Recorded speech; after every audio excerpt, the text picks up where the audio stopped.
Voilà, merci na bana nzambe nyonso. Nasengi bino pour s'abonner na RK Pro TV et pa ya moi na nga Rais Kangi. Donc vous s'abonner pa inaye RK Pro TV.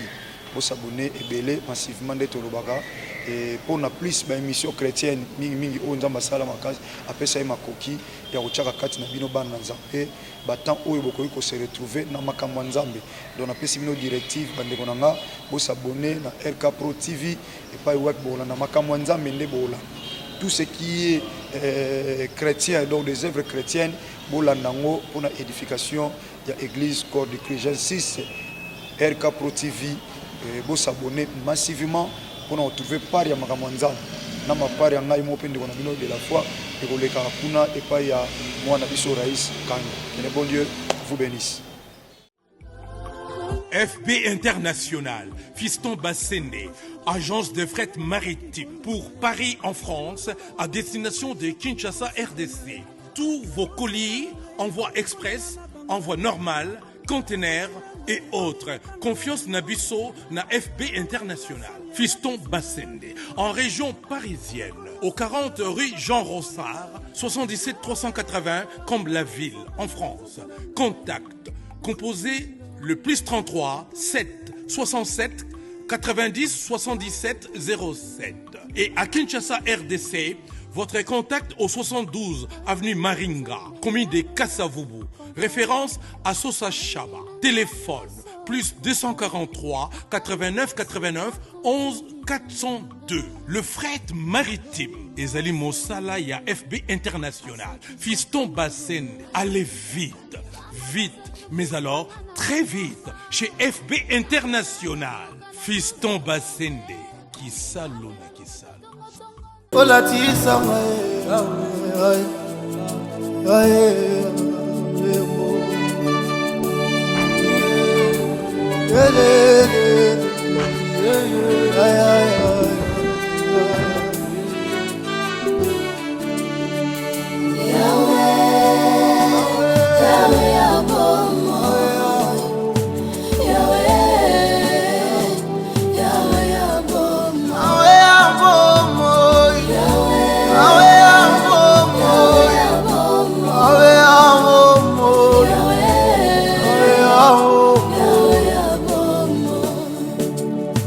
Telemina kondi manuso papa ayebi olongola kasoni okosana ayaye okosana ayo kaka na basusu papa nde balelaka matama monaka na basusu Jésus nde balelaka ya bango ekomeli ngaya eleki makasi yaba Temezosue, webi kati ya mote Nala moso ya kufeli mobali papa asolela Babengani na ndako moya kolesa bana kutu eza te Jésus Asi na motema yo mobali ya bapebe Godeli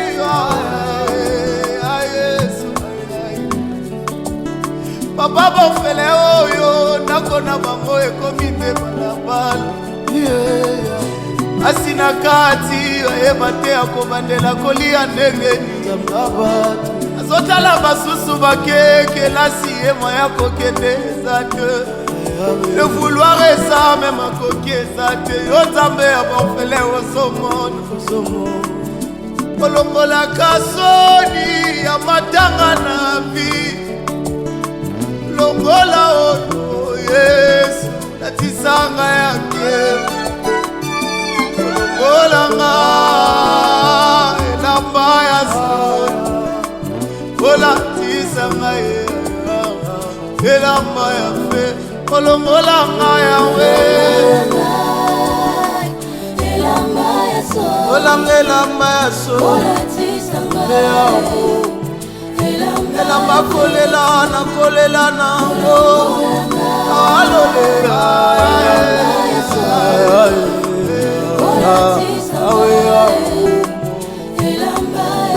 Papa si eza yo nde olobaki na Biblia ke va remplisse la terre. Tala sikoyo couple oyo papa bazangi mwana bazobondela ata tobombi yango na parfum tolati elamba bakoma Jésus Christ de Nazareth.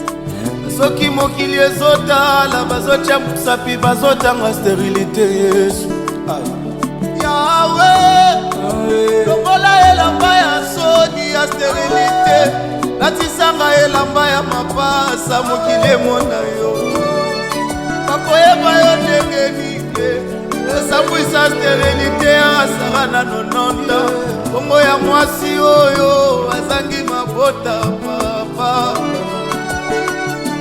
tongolanga elamba ya soni tongolanga elatisanga elamba ya fenesu longolanga yango elamba ya maladi oyo yaya Zamba momo, zamba lola Susu mbongwa kosomba kisi ezate Awabane Kuna minganga valembani Yesu Zambe monganga minganga nyosi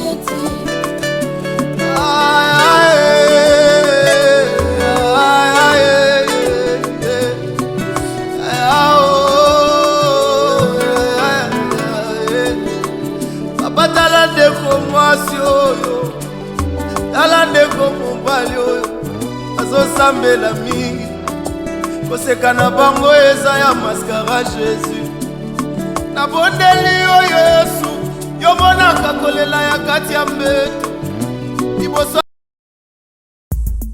Alors, abonnez-vous massivement et surtout n'oubliez pas de décrocher la cloche de notification pour ne rater aucun de nos programmes. RK Pro TV. Bienvenue dans votre émission Bravo Jésus avec l'homme de Dieu, l'évangéliste Joseph Mukambilou. Lorsque la paix du Seigneur vous accompagne de partout où vous êtes. Prions. Seigneur, merci pour ce temps que tu nous donnes. Je prie que toi, le Saint-Esprit de Dieu, que tu puisses ouvrir l'intelligence de ton peuple afin qu'il saisisse ta pensée au nom de Jésus-Christ. Amen. Topesi biso mbote na kombo ya Yesu tozolanda émission na biso Bravo Jésus, spécialement dans ces grands programmes que nous parlons sur briser le cycle de la malédiction. Hier, nous avons vu un message très important en ce qui concerne les dimensions de la malédiction. Nous avons énuméré 4 dimensions. Premièrement, il y a ce qu'on appelle la malédiction environnementale, c'est-à-dire la malédiction qui est liée à l'espace ou à la terre. Et deuxièmement, nous avons vu la malédiction individuelle, c'est-à-dire la malédiction dont l'homme lui-même est son auteur et aussi son porteur.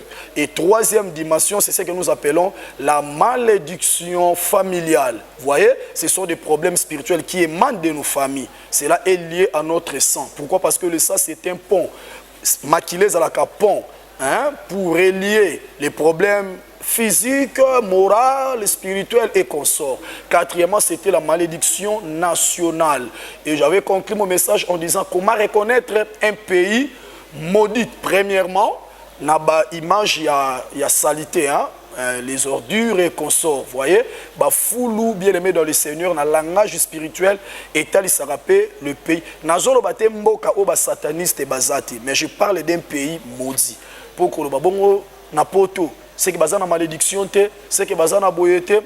Donc malheureusement nous avons enseignement comment reconnaître un pays maudit, mais je parle sur les dimensions. Donc premièrement c'est comment les ordures là, ce sont des signes qui annoncent la malédiction. Deuxièmement, ce sont des constructions inachevées. Vous voyez, au monde en Mboka, grand projet bazarana comme en Asukate.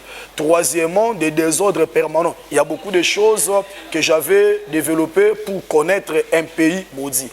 Aujourd'hui, il est question de savoir un sous-point qui est lié aussi à la malédiction, comme quoi le signe qui annonce une vie ou une famille maudite. Mais je vais parler plus précisément le signe annonciateur de la malédiction.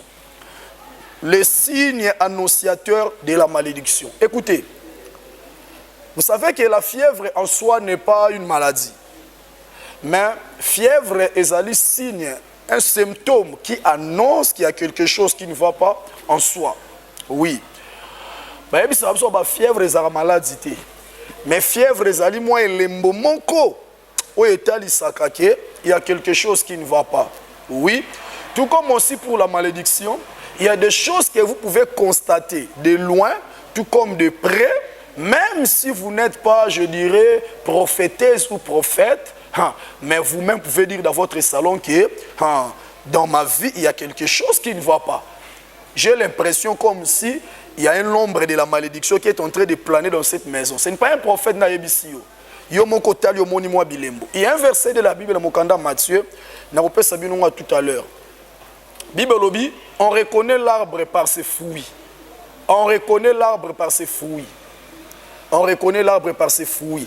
Et il y a encore un verset que je dois vous faire parvenir, c'est dans le livre de Genèse. J'aime ces passages. Dieu est tellement bon. Dans le livre de Genèse, oui, il est dit ceci. Genèse chapitre 1er verset 11. Genèse chapitre 1er verset 11. Je parle sur le signe qui annonce la malédiction. Écoutez. Puis Dieu dit que la terre produise de la verdure, de l'herbe, portant de la sémence, et des arbres fruitieux, donnant du fruit selon leur espèce.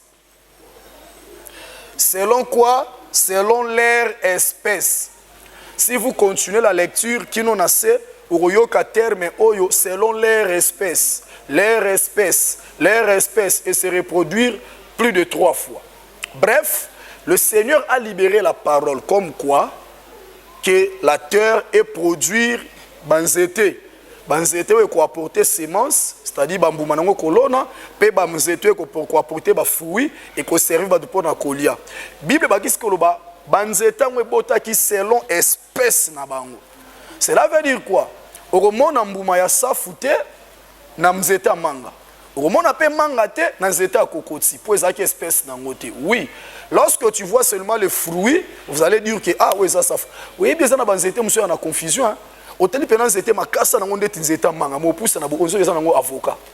Malgré makasa mais le fruit justifie clairement l'espèce de l'arbre. C'est très important. Tout comme en ce qui concerne la malédiction, l'homme est le reflet de ce qu'il est spirituellement. L'andangatina souka ko zapete, ko se déconnecter. Il y a des choses que Dieu va te donner comme des informations spirituelles qui concernent votre destinée. Ce qui yebi ba makambo molimo bandeko, oza déjà na chance yo kangolama. Ponzambe soki alinga kangolama atindaka nanu maloba. Bible dit dans l'air détresse, il cria à Dieu et Dieu envoya sa parole. Et sa parole fait quoi? Le guérit. Écoutez, il y a 5 éléments généraux qui attestent que malédiction est ali.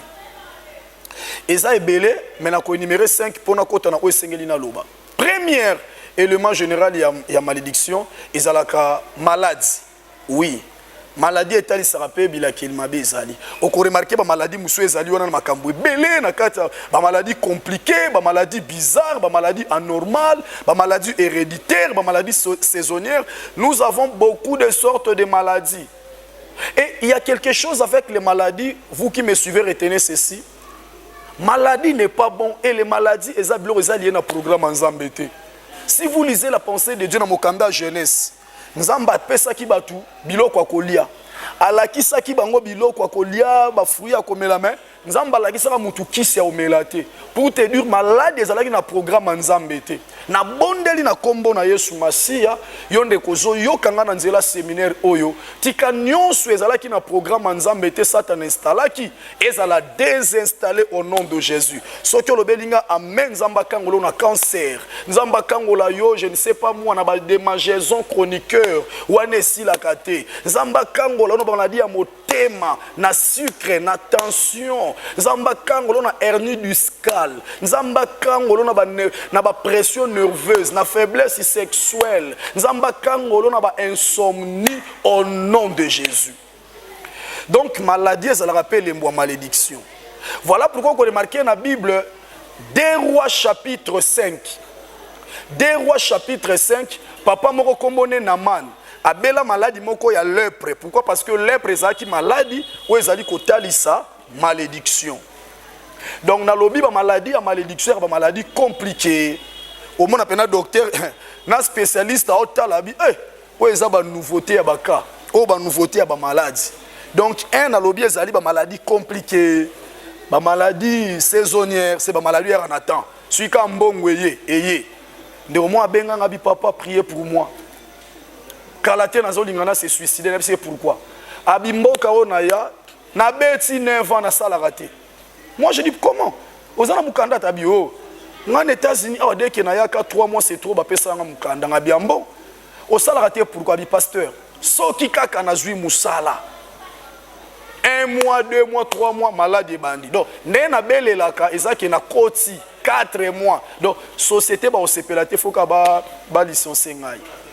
Ce sont des maladies saisonnières. Et il y a des maladies résistantes, il y a des maladies diaboliques, comment? Des maladies héréditaires. Donc il y a un peu beaucoup de sortes.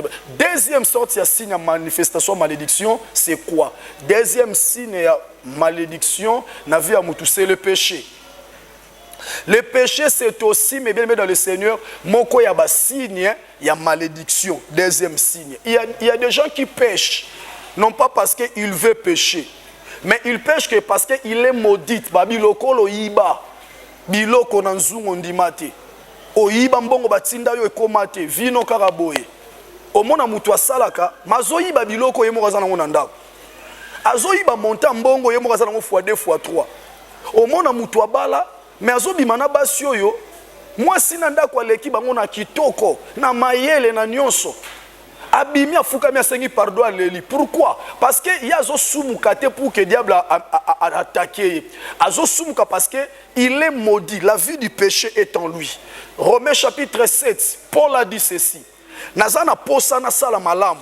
Na yebi pe malamu wangu. Mais ceux qui na lingi na sala ngo na okokate. Mabe ono linga na sala te yango nazo tika. Paul a lobby misérable. J'ai compris qu'il y a une force qui lutte contre la loi de mon entendement. Il dit qu'il y a une force qui lutte contre la loi de mon entendement. C'est que quand je vais poser mes actions, cette force-là vient pour voler le pouvoir de mon vouloir. Pour que na sala te makambo na lingi na sala. Pourquoi? Parce que force soit nezali kolonaye. Si vous êtes maudit, pe malédiction ça ko se manifester na vie à péché, bandeko. Et nezala obala pena mais libando za na ba agenda comme on dit ici chez nous à Kinshasa. Osambela la vie à whisky au koraotikate. Poyo balakao na kopo, balakao na masanga, balakao na vin, balakela onde kuna. Ato sambela na yo me kota 20 côté kuna otikate. Ato sambela na me kota kisongi songi za bonus na ona makamwa nzambe. Ato sambela na me kota hypocrisie à lokuta eza bonus na yo. Baser en Christ, comment éviter pour moi le lendo ne comment exagérer. Tu te fais une effort ya ko se débarrasser nango mozoko kate pourquoi? Parce que ça c'est pas le péché d'une manière volontaire mais vous êtes sous l'emprise du diable qu'on appelle la malédiction. Troisième signe clair, il y a malédiction. Troisième signe clair, il y a malédiction, c'est quoi? Mais bien aimé dans le Seigneur, ce sont des difficultés énormes. Moutou aza maudite, vie na yeko zana ba difficulté, ata zo zo salaire, ata zo sala, ata zana makambu, il va rencontrer des choses horribles. Quatrième sorte, il y a malédiction, je parle des signes généraux. Quatrième signe général bien sûr, c'est l'infirmité. L'infirmité. Que Dieu guérisse bana nyonso ba mama nyonso bazolekisa ba etawana ba bota bana na balolengi na ba infirmité nzambe a pesa bino kimia a restaurer bana na bino malgré infirmité na bango ba ko kozala utile na société. Oyebi apôtre Paul otote ya kazaki na kunki azaka pe na problème a miso ando mona bien te mais a marka ba empreinte na mokili c'est que nzamba okosala malgré infirmité mwana na azala mwana tozo azala mutu na vie to na ba internet ça star na domaine numéro 13 aza star très élevé pour na koloba ete infirmité ça ko stopper programme ya nzambe pour na mutu te. Mais ici je parle na domaine où eza lié na zolo be na domaine où eza lié na malédiction. Na malédiction. Na malédiction. Est-ce que vous êtes d'accord nangai? To réfléchir ensemble. Mukolo moko Yesu alinga bikisa aveugle moko. Batu batuni muto binkolo. Est-ce que eloko ni salama bota maboy? Batata na yeba basumukaki ye moko Tout est anine. Pour vous dire, chez les Juifs, hein, l'infirmité souvent traduisait la manifestation de la malédiction. Lorsque vous êtes maudit, Dieu peut vous frapper dans l'infirmité. Deutéronome 8 et l'obiango. Deutéronome chapitre 8 et l'obiango. Bandeko, Dieu m'a fait grâce. Na kenda mission évangélique na mboko nini. Ludisi. Batbebi Ludisi c'est vers Tchela. Hein? Ce qui Congo central, Pont Maréchal, Kinzamvu était Materne, Boma, Tchela, au continent de Kende Tchangano, pardon, Mbukundingi. Nanzela waneza na mboka mo babenga ngo Ludisi. Batu tu bavana na mboka na baza basuru bayoka ate. Mboka mobimba. Donc ce n'est pas illustration. Ngamoko j'étais là. Tozalaka ebele, ba 12 ans 13 ans passés. Mboka mobimba basuru bayoka ate. Olobanine, c'est la volonté de Dieu. Ce que lundi, vous allez vous rendre compte, c'est une malédiction. Je suis de quartier 13, pardon, je suis de la commune de Njili. Et zali na quartier, moi, on a autant à comboter na isolé yango. Le pangouana, basera kala, tant que zaka bana mike, babande ko sala ba camion ya ko sakane la tondo sombango, ya mabaya, voiture mais ya mabaya, to sombango, to kumbango. Le pangu wana na quartier wana papa mama bana bango tout bazaye basumiwe oto benga komo baba baloba tie bayoka te après tu es kolandela koko na bangote koko papa abota koko na bango ayiba biloko ya koko ne mususu ba kotikila koko ne musu na zali mokonzi ya mboka nganga plus ayibi yango atie na munoko tant koko azotuna ye ozwi nini eloko te abikaka ndengo ozoboya koloba na bakitani na yo mauvais sort wana komi libéré pour te dire que infirmité aux la paix expression ya malédiction oyibelo kwa mutu okotinda kwa ngango sala mabe oboti mwa na botamina malformation pe makambu bongo na bongo. Merci. Maintenant, je vais vous donner un verset, ça vous fera énormément du bien. Naoum chapitre 1er le verset 9. Naoum chapitre 1er le verset 9. Naoum chapitre 1er le verset 9. La Bible dit ceci. La détresse n'apparaîtra pas deux fois. Que Dieu bénisse sa parole. La détresse n'apparaîtra pas deux fois. Écoutez, parmi les signes particuliers, il y a malédiction. C'est quoi? C'est la répétition des échecs. Lorsque vous êtes maudit, vous allez vivre des échecs, mais en répétition. Des problèmes en répétition. Des maladies en répétition. La mort en répétition. Divorce en répétition. Zemi ya liboso zui ebimi ya mibale pe ekobima mobali ya liboso bozaka ne na Kinshasa botisa yo atika yo oyo pa bali yo na Lubumbashi arotika pe. Oui, mobali ya liboso okufela ya mibala akufa pe. Pourquoi? Parce que les symptômes, les signes de la malédiction, mes bien-aimés, dans la vie d'une personne, c'est la reproduction du mal.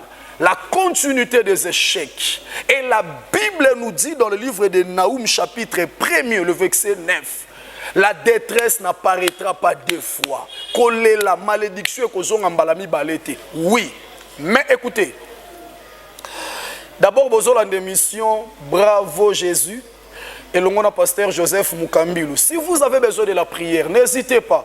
Bengabiso a plus de 143, 89, 72, 48, 199. Comme la 199 à la fin. Comme la biso, Nyon Solingi na WhatsApp. Si biso ba audio, si vous avez besoin de la prière, te rozangate ko prier, ko sungo na mabondeli. Il y a des gens qui disent que pasteur na lingana bengo kala na bossa na komona na lembaka. Ça c'est le diable. Ayebi que non kokota a contact na basali ya Nzambe et ça ouvre une porte mes bien-aimés pour votre délivrance. Arotsa kilo, arotsa barrière pensée, obenga basala Nzambe boye koma basengi boye bazongi si boye bakomi ko déranger yo. Non. Na satana déranger na bandoto à mari de nuit. Na basala Nzambe ba déranger na ba bonjour ou bonsoir wapi ya malamu. Que Dieu soit loué. Mais dans la Bible, ils en abattent. Malgré ma passi, malgré Nzambe, mais détresse saison à deux fois. Naoum chapitre 1er verset 9. Comme il s'en verset nayo, Bible lobi, la détresse n'apparaîtra pas deux fois. Comme il s'en verset nayo. Et zon ambalami balete. Yango tango émission aussi là. soki mobala ke musala gloire soit rendue à Dieu mais tant ozotika la yo moko tia mabolongo na se loba nzambe ezonga mbala mibale te na mone longi nango lisusu na libala oyo te na yoka son wana na ndako oyo te et ça sera ainsi au nom de Jésus. Genèse chapitre 35 verset 18. Genèse chapitre 35 le verset 18. On nous parle de l'histoire de Rachel. Rachel n'a vu naye ezonga 2 fois. Pourquoi je vous dirai? 1. Il y a les bosses que Rachel va dribbler na mobali. Yaya naye aobima na mobali naye 7 ans. Pourquoi? Parce que papa yebisi Jacob selon la coutume ya mboka na biso soki le kina no balite pardon yaya no balite le qui peut moya bala ezate. Donc Rachel avanda awa aza sûr que chambre wana ndaku wana mutu ana kati ya mobali na ngana ya na ngai zala na mbanda camarade mais yande kwa famille te ya. Ah oui, écoutez la pensée de Dieu. Deuxième, Rachel a na libala mais adondwi na stérilité. Mbanda na ya na ya zobota mais yele kinzamba kangi mabota obota ti. Tu vois? Mais tandis que na tribu na bango na pays na bango prophétie o ezalaki et pas ya nzambe comme quoi la détresse n'apparaîtra pas 2 fois. Mais pas ya Rachel et plus de 2 fois. Beaucoup remarqué ti tango azobota place na pesibino balobi aleli abi mwana na boti bo pese kombo Benoni. Benoni eza na hébreu, na français ni ko ba mwana ya douleur. Cela veut dire quoi? Si vous êtes maudit, tu peux mettre au monde mais ça sera quelque chose de douloureux. Au bali na yo, mais libala ya passe, libala ya soni. Au voyage na yo, mais voyage amoro ya na vana koma uko kanisa na Kinshasa 2 fois. Au bota na yo, moko mo ba nzambe po ani ba no boti ba ninga ba kumbanga lisuna liwa. Otanga na yo, mais kaka ba classe wana otanga ka ndeko misije ba problème po na yo. Musalango zui wana. Écoutez, si vous êtes maudit, la malédiction ne dit pas que kozwate, okokipe kozwa. Mais problème est que ozwa mo robot a Benoni et le robot te osala au passe. Au komi ko pena est-ce que moi si pena na balaka yeyo?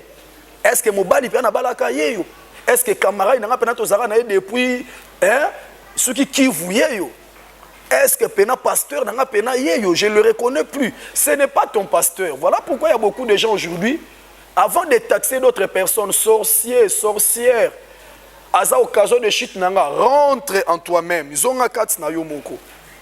Parce que si tu es maudit, la malédiction fera de sorte que batunos ba oyanzinga nzinga no basalelo mabe, ba melayo, ba escroquer yo, ba lingote, ba za la sérieuté na yo, ba respecter bangage. Soki makambo na zolo boza concerné nango, benga biso na plus de 143 89 72 48 199. J'ai une équipe de l'intercession, soki bo pesi biso ba sujet na bino, troquer nango na présence ya Nzambe et le Seigneur fera quelque chose de bon pour vous. Mais bien aimé, tu peux sortir en prison spirituelle, n'a ko se confier na batu mususu. Tant on a comment quitter la malédiction, point open na kolobe. Les ana batu bazala délivré, non pas pour ya bondeli, mais pour batu ba bondeli pe ponaye.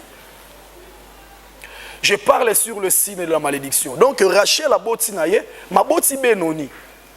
Oui. Mon appena mutu azui zemi. Mais zemi yango azui et comme nete memaye. Les lobazongi samai, lobby tension, babi misango bien avant, à côté hôpital, à Tamakolo Likolo. Donc vous voyez qu'il y a trop de complications. Namobala c'est là qui, oh chérie, oh vous êtes grosse, oh que Dieu soit loué. Ma komi ko baye, oh non non non non non, ah toi aussi. Pourquoi? Parce que Benoni. Kaka musala o yazwa kiwana ya malamu. Mais bon wane komi Benoni. Je parle sur le signe qui annonce la malédiction. Rachel a leli mbalami balete mais mbalami satu. 1 babotoli mobali, 2 aboti na pasi, 3 aboti na douleur apesi mwana kombo Benoni. Mais tandis que na mboka na bango prophétie ezalaki mabe ekozonga mbalami balete. Pourquoi? Parce que Rachel ayeba na yeke na pays on azovanda malédiction eza. Mais problème à Rachel eza naïveté. Ayeba ki yango. Soki botangi na mokanda ya nombre bandeko na ngai eza na batu babundisa loi bazali. Rachel ayebi ke nonde to vandi awa soki nga nazwi mobali ya nanga mutu akozwa eno liboso. D'où faut na sala moi sagesse moko maintenant asai na elokotin alobi na epelo kotin à prévoir kutu ata Jacob te. So qui a prévoir Jacob a eu na ndenga ka la technique ya que non papa na obala mais moi sangwa ya teti après 14 ans. Soit na obala mais bo sala boui. Mais non. Pour Jacob azala qui surpris. Qui dit surpris c'est qu'il n'était pas informé. C'est lui qui l'a informé le matin, c'était son beau-père plutôt. Mais tandis que moi si na yanda ko basali na ki chéri, il y a 7 ans il y a d'autres. 7 ans il y a d'autres ayeba ki yango. Mais pourquoi naïf? Est-ce que Makambozo l'exanavio est bien noté?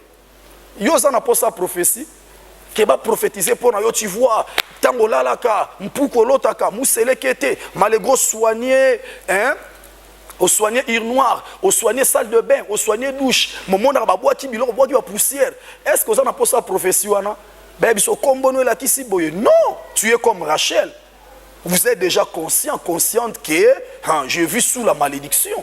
Je suis menacé par des problèmes spirituels. Ce qui m'arrive, ce n'est pas logique, ce n'est pas normal. Il y a une main derrière tout ça. Mais notre problème, c'est quoi? C'est pour s'élever. Il y a un problème. Il y a des femmes dans la Bible. Jocheben, Bazaki 4. Namokanda, il y a nombre chapitre 27, si ma mémoire est bonne. Ou 24. Naopesa bino avec monsieur avec précision. Bible bibana basiwana papa na bangwa kufa atiki héritage. Selon la loi maudite, c'est papa kufi atiki héritage, abota mwana mobalite, biloko wana foba zwa yango. Foba kende kopesa ngo et pas ya batu mususu. Loi wana mutu atiaki yango ezaki Moïse te 1. De 2 loi wana ebandi na période abana wana te banda kala tant papa déjà zalaki. 3. Loi wana mutu atiaki yango eza nzambe. Mais Bible obi bana ya chalchas, oui, batelemi, bake luka nzambe. Balobi jamais. Papa na biso akufi te po subukaki. Papa na biso zalaki sembo abangi nzambe akufi liwa moko normal.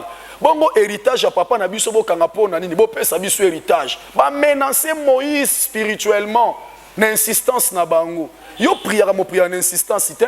Au bon de la on dirait donc que Dieu nous aide. Que Dieu nous aide. Que Dieu nous aide. Na teya kibana na biso l'église awa mikole uchoya et ucholeka. Il y a des gens qui se comportent comme Pierre en prison. Acte chapitre 12. Pierre bakangi na prison. Ayebi kenenga za na boloko boye lobi bakobomae. Lobi danger zoya. Lobi bakata ki Jacques Boutou. Ayebi makambo ezo komelanga na za mutu liboso te na famille. Libala intel pe kufara po bandara boye. Ayebi. Mais Bible lobi Pierre dormant entre les deux soldats. Non. Il y a un temps qu'on peut dormir, il y a un temps qu'on peut s'élever pour chercher des solutions, il y a un temps qu'on peut manger, mais il y a un temps il faut refuser la nourriture pour que la situation change. Il y a un temps, mes bien-aimés, il faut s'amuser, mais il y a un temps il faut se retirer seul pour que la destinée change. Il y a un temps que vous pouvez partager avec les gens, mais il y a un temps il faut commencer à devenir de plus en plus discipliné, exigeant, pour que le Seigneur se souvienne de vous. Que Dieu soit loué. Bible bibana basi wana na mokanda nombre ba telemi tinzamba tindi Moïse abi Moïse yebisa bana wana bazana réseau biloko na bango bopesa bango à partir à lelo loi a changé. My God, je déclare au nom de Jésus-Christ à partir ya yo zolanda ngai kaka nengo zolanda bonne nouvelle oyo à partir na yo loi wana na famille ezala changer. À partir na yo situation wana na ndako no ezala changer. Na vie ya bandeko no ezala changer. Soki olobi amen ya bien que Dieu change des choses d'une manière brutale au nom de Jésus. Bana basi ba telemi et changer car rapport na bangote. Mais loi est commis changer. C'est qu'en quelque sorte, ces femmes ont arrêté le cycle de la malédiction. Cela veut dire lorsqu'on s'élève par la prière, par la foi, Dieu arrête le cycle de la malédiction. Je prie au nom de Jésus que tu te réveilles spirituellement, que tu te réveilles à ton intérieur, que tu comprennes que ta vie est à danger, ta destinée est à danger. Le temps court contre vous, oui, le temps court contre vous. Détrompez-vous dans le maquillage, détrompez-vous dans le Snapchat. WhatsApp, détrompez-vous dans ma publication, détrompez-vous dans ma live. Le temps est contre vous. Ce que vous allez faire, levez-vous. Levez-vous, prends conscience de votre problème. S'il s'agit de jeûner, jeûnez. S'il s'agit de prier, priez. S'il s'agit de comment, de s'aimer, s'aimer. Cherchez Dieu comme si vous n'avez pas encore connu Dieu dans ta vie. My God, cherchez l'Éternel comme si vous n'avez pas encore pratiqué de telles choses auparavant. Je vais vous révéler quelque chose, ça va vous étiquer.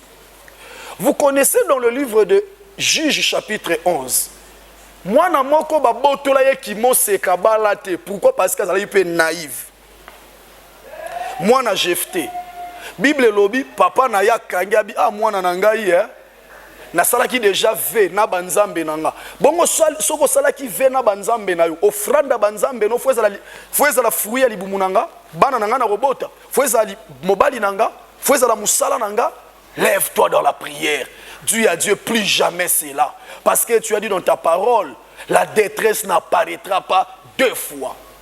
Oui, bien que Jephté azwa moi nané abonzaye. Moi n'a pas les lili sur le pessi la batanga été. Écoutez. Écoutez ce que cette femme demande à son père. Oh papa, na yebiso sala ki bave pa banzambe na yo, moi yo changer zate, pesanga 3 mois na kielela. Oh, au lieu de demander d'autres choses auprès de son père, yazo senga 3 mois akendo lela azonga ba bonzaye. Azongi pe ba bonzaye. Ba bonzaye ayeba ki me. Ah ki mate pourquoi?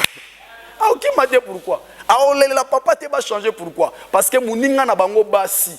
Muninga na bango mwasi. My God, ça me fait du bien. Muninga na bango mwasi. Na mokanda ya nombre. Ba telema. Ba loba. Nzamba changer makambo. Voilà pourquoi mes bien-aimés. Na vie. Nzamba tiki la rabiso ba panneau de référence. Aïe aïe aïe aïe aïe aïe aïe aïe aïe aïe. Na lobi na vie. Nzamba tiki la rabiso ba panneau de référence. Bisiko zola na ngai na bondeli au nom de Jésus. Nzamba comme so panneau de référence à famille na yo. Est-ce que vous connaissez quand l'ange de Dieu, Gabriel, a réapparaître encore pour la deuxième fois, pas à Marie? Je suis dans le livre de Luc, chapitre 35, Tinasé. Luc, chapitre 35, pardon, chapitre 1er, verset 35, Tinasé. Babi, ange, il n'est pas à Marie. Salut Marie, Dieu m'a envoyé chez toi, vous êtes bénie ainsi de suite. Dieu comme Marie, et au samandé nebi mibalite. Ange a répondu quoi? Ange a dit, regardez ta parenté qui l'a Elisabeth. Abi Elisabeth ipende kona yo, azala ki na problème tala zui zemi. Si kona kaya Marina kaya Elisabeth wa pelegi makasi. Hein? Pour Elisabeth a komi na ta oya kogi obota te. Mais Mario zana na ta obota. Pour Mario zana moins de 45 ans. Mais Elisabeth a l'équipe même loi naturelle. Mais yo naturellement zanano. C'est que vous appelez obali obali. Pour na koyebisa ezana batu nzamba longisa na malédiction. Nzambe wana oyi pour longisa yo. Ezana mutu nzamba pesa libala ya sika ako pesa peyo. Ezana mutu nzamba stabiliser vie akoki pe ko stabiliser vie na yo. Dans la vie, il y a des gens que Dieu nous laisse comme des Élisabeth. Au tali a échoué, mais le loi comme il faut réussir, c'est que le même Dieu qui a fait avec cet homme, il le fera avec vous. Est-ce que tu peux dire amen là où vous êtes? Je vais aborder le dernier texte rapidement. Luc chapitre 7, verset 11 tinacé. Luc 7, 11 tinacé. Briser le cycle de la malédiction. Bozolanda pasteur Joseph Mukambilu na émission Bravo Jésus. Le deuxième jour, il y a troisième numéro plutôt. Il y a séminaire Nabiso Otozopesa sur briser le cycle de la malédiction. Luc chapitre 7, verset 11 tinacé. Bazo présenter l'isolo ya veuve Naïn. Yesu azo kota na mboka Naïn, atala boye veuve moko bazo ya naï. Je vais lire ça. Donnez-moi quelques temps. J'aime cette histoire. Le Seigneur va vous communiquer quelque chose de spécial à partir de ces textes. Écoutez. Les jours suivants, Jésus alla dans une ville appelée Naïn, ses disciples et une grande foule faisaient route avec lui. Lorsqu'il fut près de la porte de la ville, voici en portant en terre un mort, fils unique de sa mère, qui était veuve. Il y avait avec elle beaucoup de gens de la ville. Le Seigneur l'ayant vu fit émis de compassion. Fit émis de compassion. Compassion, l'ikoloba. kozala na sentiment moko ya chagrin pour un besoin, pour le besoin de quelqu'un, et ce sentiment-là nous pousse de nous impliquer. Vous voyez, lorsque oyoki compassion, la compassion c'est le sentiment qui nous pousse à s'impliquer dans la souffrance ya mutu. Donc Jésus s'approcha et toucha le cercueil. Jésus s'approcha et toucha le cercueil. Ce qui la portait s'arrêta. Il dit, jeune homme, je te le dis, lève-toi. Et le mort s'assit et se mit à parler. Jésus le rendit à sa mère. Donc, la Bible confirmait que Jésus l'a rendu à sa mère. Et pourquoi? Ce qui botani malam l'identité de cette femme, babengi veuve. On sous-entend que Akoufela qui déjà mobali. En quelque sorte, Kawana déjà c'est comme la qui est. Alela déjà. Portail et fongwa mara déjà na matanga. Avanda déjà nasi. Bakokola est déjà kovu. C'est que Dieu savait que quand est la première fois comme la mona moissoyo. Dieu savait que libala liboso ekufa. Dieu savait que moi na liboso ba bebisi. Dieu savait mo sala liboso babomi. Dieu sait toutes ces choses. Nzamba yebinyo sowana. Ya mwana yoso bandi koya. Ya mibale kakati akufeli mobali ayeli susu kokufela mwana. Bibolobi non. Ça ne va pas aller ainsi. Ça ne va pas aller ainsi. Cela veut dire quoi? Prophétie Oya Naoum, chapitre 1er, le verset 9, et bandi Koganga en faveur de cette femme, que la détresse n'apparaîtra pas deux fois. Le kol la lela ki mbala liboso, mbala mi bala lela te. Nazo bonde la pono mutozo landangai. Nzamba salongolu. Le kol lela ki pa mbala liboso, mbala mi balo lela te. Le kol perdra ki mbala liboso, mbala mi balo perdre te. Le kol ba dribla ki na oya liboso, ya mi bale ba dribla. Le kolobika qui humiliation, injustice autrefois. Cette fois-ci, ils ont la bonté dans le nom de Jésus-Christ de Nazareth. Olobi a mais a bien la partage na yo. Maintenant, c'était le deux cortèges. Cortège à liboso ezobima, cortège à mibale zokota. Cortège à liboso ezobima, ezolongola mwana oyo nzoto na villa naïn bakendo kundaye. Mais cortège à mibale et bandaki koya pour que mwana oyo azonga na lieu normal. Je suis obligé de m'arrêter ici faute de temps. Suite à texte oyo. Suite à ma kamboleka na texte oyo. Je vous invite demain. Ne manquez pas le 4e numéro de ces grands séminaires, briser le cycle de la malédiction. Je vous dirai comment est-ce que Jésus a arrêté le cercueil.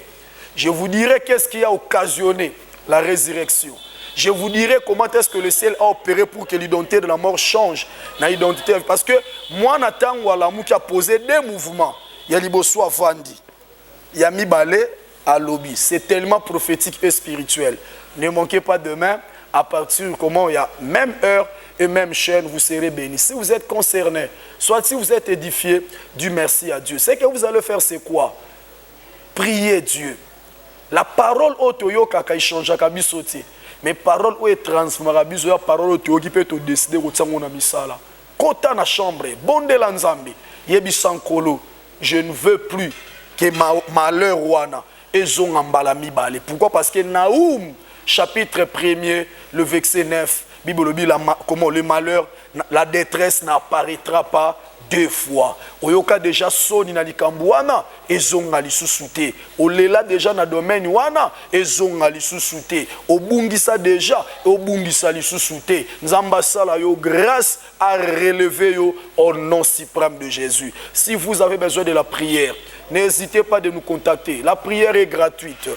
Kobo sanate contacter biso na numéro suki na 199, c'est notre numéro personnel que nous utilisons. Nous allons vous connecter au trône de notre Dieu et le Seigneur, il va vous solutionner.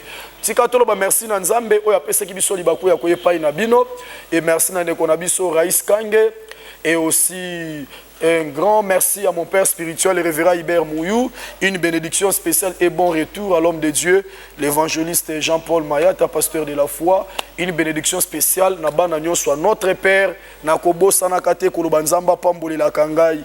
Akanisila kanga bandeko nyonso o ba soutenaki opération tozaki na ngona ba orphelin kotala bango na ba orphelinat. Vraiment nzamba pambola bino. Deuxième phase toyokana kezali kotala bana na rentrée scolaire, ba orphelin na rentrée scolaire.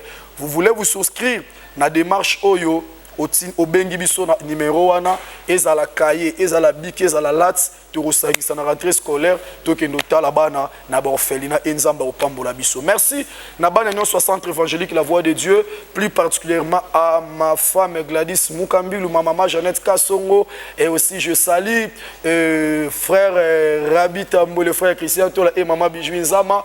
Nzamba pambola biso tokutani prochainement na même heure na même chaîne. Lobby, ciao. Abonnez-vous sur RK Prod pour équilibrer votre vie. Un programme consistant pour votre vie chrétienne. Campagne évangélique. Prédication. Prière.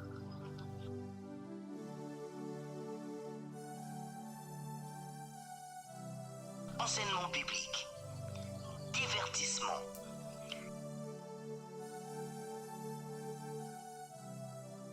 Cinéma.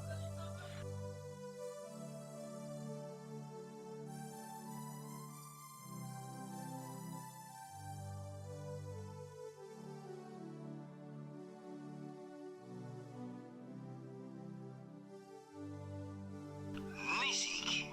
Alors, abonnez-vous et n'oubliez pas de décrocher la cloche des notifications pour être informé à tout moment. RK Prod TV.